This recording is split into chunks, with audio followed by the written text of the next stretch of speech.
Hello guys, welcome back to a new episode.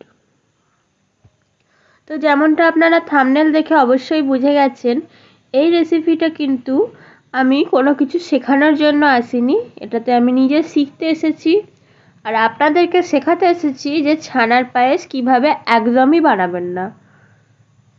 আপনারা হয়তো অনেক জায়গাতেই ছানার পায়েসের রেসিপি দেখে থাকবেন, কিন্তু কি ভুল করলে ছানার পায়েসটা আপনার একদমই খারাপ হয়ে যাবে সেটা আজকে আমি দেখাবো।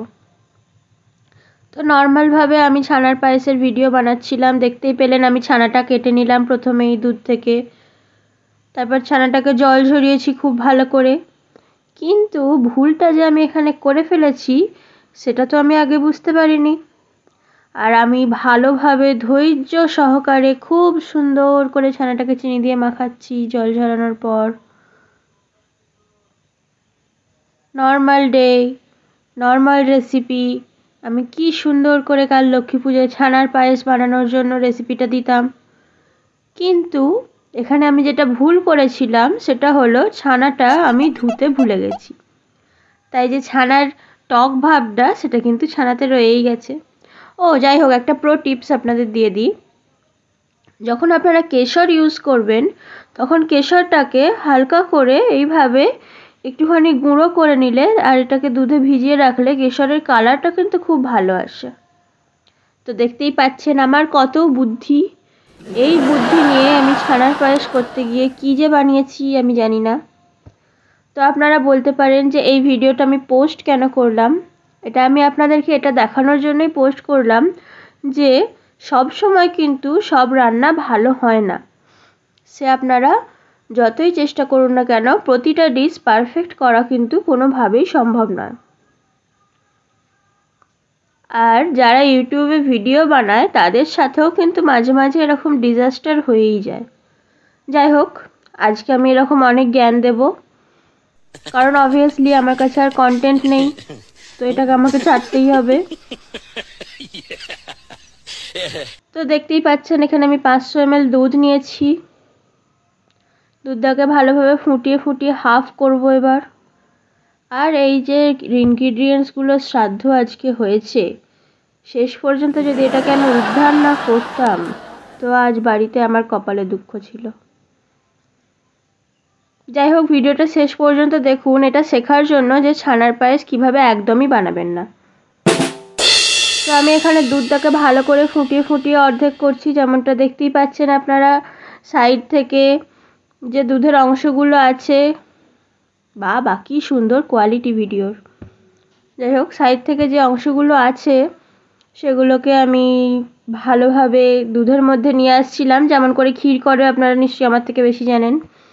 এরপর আমি এতে একটু এলাচ দিলাম। দেখুন ক্যামেরাটা আমি যেখানেই বসাচ্ছিলাম সেদিকেই ভাপ আসছিল, তাই এরকম হেজি ভিডিও এসেছে। আমি যখন যেদিকে নিয়ে আসছি সেদিকেই হাওয়া দিচ্ছে বৃষ্টির জন্য, সিরিয়াসলি বলছি। তো দেখতেই পাচ্ছেন আস্তে আস্তে দুধটা আমার কমে গেছে। এবার আপনারা স্লোমো শট দেখুন আমি কীরকম একটা গর্দভ সেইটার। আপনারা কি ভাবতে পারেন যে দুধের মধ্যে ছানা দিলে দুধটা কেটে যেতে পারে? নিশ্চয়ই ভাবতে পারেন, আমি কিন্তু সেটা ভাবিনি। আমি একবারও ভেবেই দেখিনি যে ছানাটা দুধে দিলে ছানাটা আবার কেটে যাবে। যাই হোক, আমি মনের আনন্দে এখানে দুধটাকে ফুটিয়ে ফুটিয়ে সুন্দর করে ছানার পায়েস বানাচ্ছি।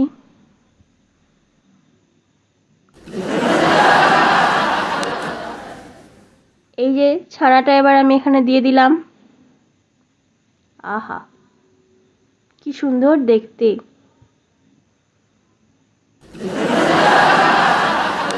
গেল আমার ছানার পায়েস গেল।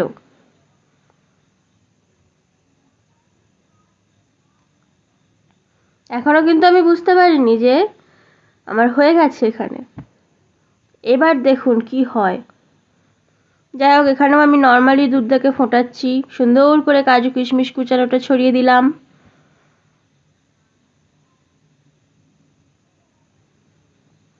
এক বাটি চিনিও দিয়ে দিলাম।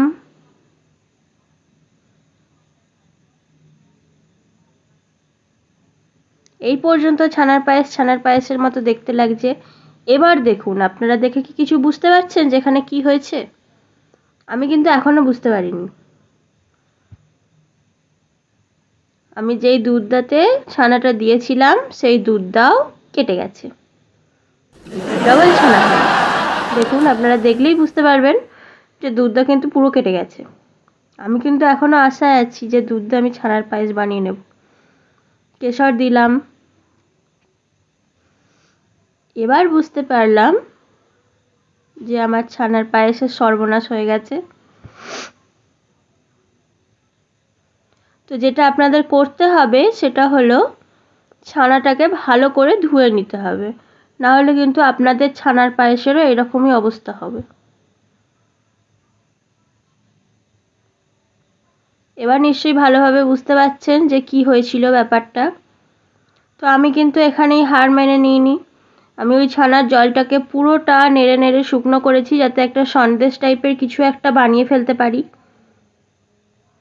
তো এর থেকে আপনারা বুঝতেই পারছেন যে আমি এখানে আমার ওই কেশর, যেটা কিনতে আমার হাফ মাসের স্যালারি শেষ হয়ে গেছে, আর কাজু কিশমিশ, সেগুলোকে বাঁচানোর আপ্রাণ চেষ্টা করছি যাতে আমাকে বাড়িতে থাকতে দেয়। এরপর এই দেখুন, এখানে সন্দেশের মতো একটুখানি শেপ এসেছে, কিন্তু এটাকে পুরোপুরি সন্দেশ তো বানানো যাবে না, কারণ জলটা অনেকটা ছিল। এরপর এতে আমি 2 চামচ ঘি দিয়েছি, যাতে আরেকটু টেস্টটা ভালো হয়। টেস্টটা কিন্তু এটার ভালো হয়েছিল, এই সন্দেশটার, বা সন্দেশের মতো যেটা হয়েছিল সেটার।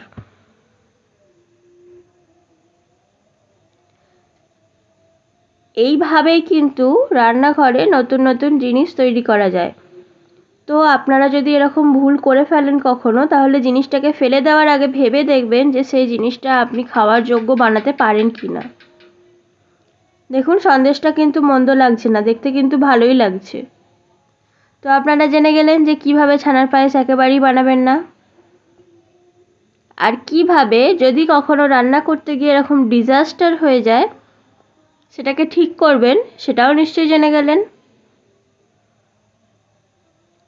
তো এবার আমি এটাকে কিভাবে প্লেটিং করব বুঝতে পারছিলাম না, কারণ কিছুতেই এটা শেপ নিচ্ছিল না, তাই আমি এই স্টাইলে প্লেটিং করে দিয়েছি।